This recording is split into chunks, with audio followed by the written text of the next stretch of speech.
Hi guys, let's make a beef brawn sandwich. And to start off, here is everything that you're gonna need. Bread slices. I used onions that I have soaked in vinegar. I used margarine, you could use butter. I used tomatoes and beef brawn slices like you can see. I seasoned the tomatoes with a little bit of salt and then went ahead, took one slice of bread, applied margarine on it like you see here on the video. And you can use any spread that you prefer. Sometimes I even use peanut butter, but on that day I preferred using margarine. Then I went ahead, placed the beef brawn on the bread slice, then went ahead and added the onion rings. Remember, like I have said, I have soaked the onions in vinegar just to get rid of that bitter taste.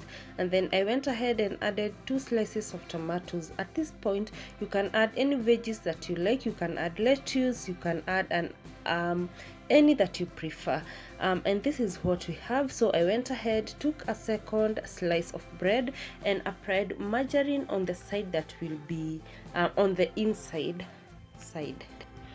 And after spreading margarine like you can see here, I just went ahead and placed it on the veggies, on the stuffing that I had put for the sandwiches, then applied margarine again on the top side of the slice of bread.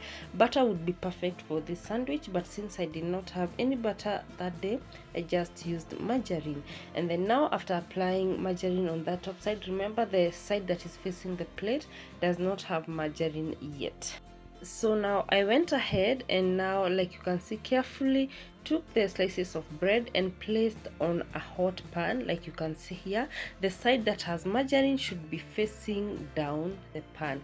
And if you have a sandwich maker, it will be best for this recipe, but I prefer sometimes to use a pan whenever I'm making sandwiches.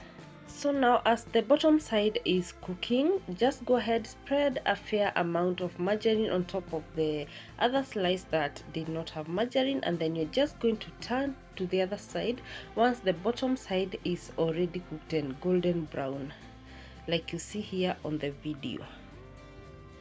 And I forgot to say that if you have mozzarella cheese, you can add it in here. It goes perfectly well for this sandwich. And just keep pressing it down until the bottom side is golden brown and ready, and you're just going to serve the sandwich once the sides are fully cooked. And like you can see, this is how the sandwich was looking at the end of the cooking.